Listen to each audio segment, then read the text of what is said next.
She's told from childhood to never settle. She's told to never marry young. She's told family is oppression, that a man will only hold her back from achieving her destiny of greatness.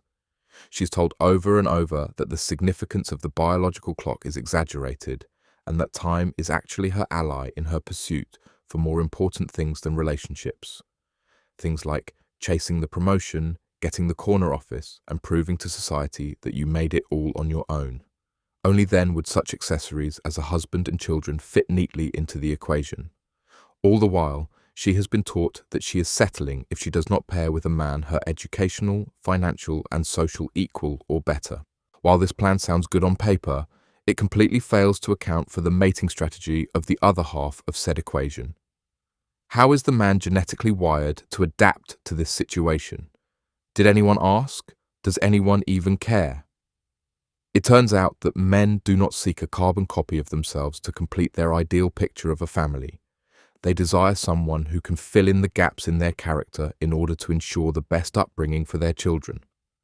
Men are also programmed to give their offspring the best head start in life physically by bringing the child into the world via the most healthy womb accessible to him. As you can see, this reproductive blueprint lies in stark contrast to the modern, updated version of the woman's blueprint. How does one reconcile these competing strategies? The short answer is, we don't. Population decline has now reached alarming levels across the globe. South Korea, for example, has a birth rate far below replacement rate.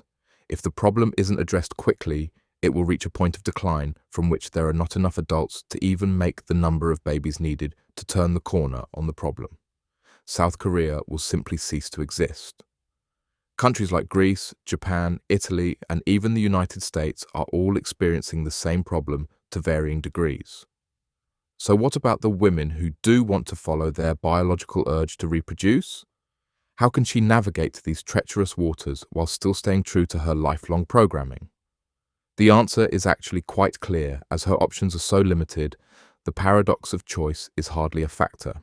Enter the single mother, a woman who has either completely given up hope of finding a man who will create a nuclear family with her, or a woman who has created a delusion so powerful in her psyche that she has tricked herself into believing that any man who will sleep with her is also a potential candidate for commitment. Women intrinsically know those two concepts can, and usually do, live mutually exclusive of one another in a man's world, yet women choose to ignore that truth for Powerball-level odds that the man will commit to her after impregnating her. This strategy isn't born of pure delusion, however. There actually is a degree of calculation in the woman's approach, albeit at a subconscious level. If a woman finds herself in a situation she believes will not garner ideal reproductive results, she will then resort to the next best approach. Split the task of obtaining the best genes for her offspring, followed by finding a separate male, whom she would not consider a suitable reproductive candidate, but does otherwise deliver the traits and resources she desires to ensure the child's success in the world following its birth. All of these nuances combine to create the epidemic of single mothers we now experience. So where do the mostly good men fit into this picture, you ask? When men who are serious about fatherhood subtly reject these women en masse, whether due to her advanced high-risk age or because of her maternal instincts having been browbeaten out of her from childhood, now replaced with masculine traits, those women are left with two choices. Either seek the seed of a man who is outwardly haphazard with the value he places on it, a form of natural sperm bank, or she must disguise herself as a woman in search of the same goals as the aforementioned serious man seeking traditional fatherhood. She will then leave upon obtaining her prize. Remember that the vast majority of divorces and breakups are initiated by women. As has happened so many times in the past, women have even collectively rewired their neural pathways to ease the psychological weight of this life-altering decision by redistributing the blame for those decisions elsewhere. In this case, to their favorite target, all men. After all, they couldn't find themselves in their situation without the actions of a man. Right. Meanwhile, the men serious about fatherhood now find themselves in an equally perilous situation. Is their partner viewing them as their best mating option or merely their last mating option? The wrong choice could have devastating consequences for the man.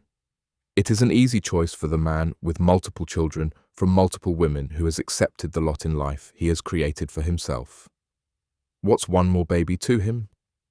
But the man who wants to pursue his dream of a family unit and legacy is left wondering if he is, in fact, the father she envisioned, or simply a better alternative than the sperm bank, or to a man she finds genetically superior but whose limited resources are already spread too thinly amongst his other offspring.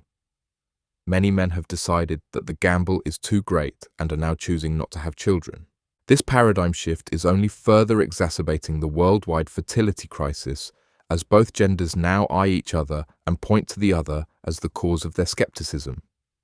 The moral of this story is that you must guard your seed closely, gentlemen, and vet your maiden as though your life depends on it, because it does. While there are no guarantees in life, you can mitigate your risk as a man by observing for red flags such as single women in advanced but still premenopausal age who may be seeking a rapid path to motherhood. You can also look for discrepancies in pay that the woman is at least temporarily willing to overlook until her hypergamy ultimately gets the better of her later on down the road. Lastly, and perhaps most dangerous, is the woman with an abundance of short-term relationships, situationships and flings who may no longer even possess the ability to peer bond, but still has a strong reproductive drive. Click subscribe and comment below to share your stories with your brothers so they may learn from your valuable experience and never forget our motto: Valor leads, desire follows.